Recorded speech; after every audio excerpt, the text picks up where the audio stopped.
While engaged in levelling for a proposed canal in Gloucestershire, the idea of a general law occurred to him relating to the strata of that district. He conceived that the strata lying above the coal were not laid horizontally, but inclined, and in one direction, towards the east, resembling, on a large scale, the ordinary appearance of superposed slices of bread and butter. The correctness of this theory he shortly after confirmed by observations of the strata in two parallel valleys, the Red Ground, Lias, and Freestone or Oolite, being found to come down in an eastern direction, and to sink below the level, yielding place to the next in succession. He was shortly enabled to verify the truth of his views on a larger scale, having been appointed to examine personally into the management of canals in England and Wales. During his journeys, which extended from Bath to Newcastle on Tyne, returning by Shropshire and Wales, his keen eyes were never idle for a moment. He rapidly noted the aspect and structure of the country through which he passed with his companions, treasuring up his observations for future use. His geologic vision was so acute, that though the road along which he passed from York to Newcastle in the post-chaise was from 5 to 15 miles distant from the hills of Chalk and Oolite on the east, he was satisfied as to their nature, by their contours and relative position, and their ranges on the surface in relation to the Lias and Red Ground occasionally seen on the road. The general results of his observation seem to have been these. He noted that the rocky masses of country in the western parts of England generally inclined to the east and southeast. That the red sandstones and marls above the coal measures passed beneath the Lias, clay, and limestone, that these again passed beneath the sands, yellow limestones and clays, forming the tableland of the Cotswold Hills, while these in turn passed beneath the great chalk deposits occupying the eastern parts of England. He further observed that each layer of clay, sand, and limestone held its own peculiar classes of fossils. And pondering much on these things, he at length came to the then unheard of conclusion, that each distinct deposit of marine animals, in these several strata, indicated a distinct sea bottom, and that each layer of clay, sand, chalk, and stone, marked a distinct epoch of time in the history of the earth. This idea took firm possession of his mind, and he could talk and think of nothing else. At canal boards, at sheep shearings, at county meetings, and at agricultural associations, Strata Smith, as he came to be called, was always running over with the subject that possessed him. He had indeed made a great discovery, though he was as yet a man utterly unknown in the scientific world.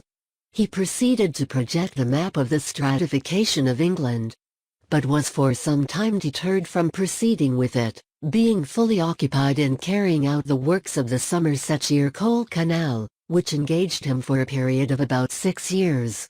He continued, nevertheless, to be unremitting in his observation of facts, and he became so expert in apprehending the internal structure of a district and detecting the lie of the strata from its external configuration, that he was often consulted respecting the drainage of extensive tracts of land, in which, guided by his geological knowledge, he proved remarkably successful, and acquired an extensive reputation.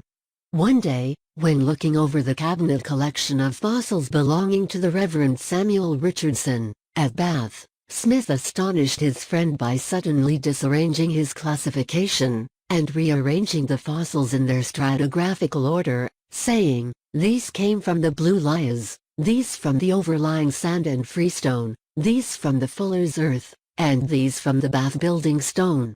A new light flashed upon Mr. Richardson's mind, and he shortly became a convert to and believer in William Smith's doctrine. The geologists of the day were not, however, so easily convinced, and it was scarcely to be tolerated that an unknown land surveyor should pretend to teach them the science of geology. But William Smith had an eye and mind to penetrate deep beneath the skin of the earth. He saw its very fiber and skeleton, and, as it were, divined its organization. His knowledge of the strata in the neighborhood of Bath was so accurate, that one evening, when dining at the house of the Reverend Joseph Townsend, He dictated to Mr. Richardson the different strata according to their order of succession in descending order, 23 in number, commencing with the chalk and descending in continuous series down to the coal, below which the strata were not then sufficiently determined.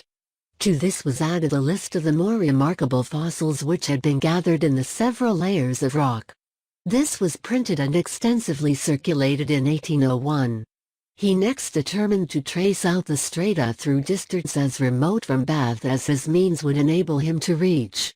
For years he journeyed to and fro, sometimes on foot, sometimes on horseback, riding on the tops of stagecoaches, often making up by night traveling the time he had lost by day, so as not to fail in his ordinary business engagements. When he was professionally called away to any distance from home, as, for instance, when traveling from Bath to Hopham, in Norfolk, to direct the irrigation and drainage of Mr. Coke's land in that county, he rode on horseback, making frequent detours from the road to note the geological features of the country which he traversed. For several years he was thus engaged in his journeys to distant quarters in England and Ireland, to the extent of upwards of 10,000 miles yearly. And it was amidst this incessant and laborious traveling, that he contrived to commit to paper his fast-growing generalizations on what he rightly regarded as a new science. No observation, howsoever trivial it might appear, was neglected, and no opportunity of collecting fresh facts was overlooked. Whenever he could, he possessed himself of records of borings, natural and artificial sections, drew them to a constant scale of 8 yards to the inch, and colored them up. Of his keenness of observation take the following illustration.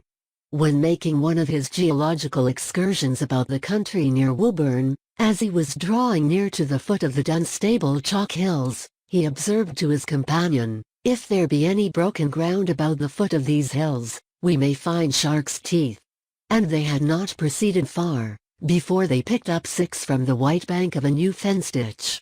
As he afterwards said of himself, "The habit of observation crept on me, gained a settlement in my mind, became a constant associate of my life, and started up in activity at the first thought of a journey, so that I generally went off well prepared with maps, and sometimes with contemplations on its objects, or on those on the road, reduced to writing before it commenced.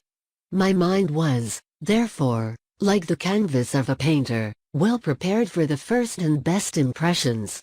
Notwithstanding his courageous and indefatigable industry, many circumstances contributed to prevent the promised publication of William Smith's map of the Strata of England and Wales, and it was not until 1814 that he was enabled, by the assistance of some friends, to give to the world the fruits of his 20 years' incessant labor.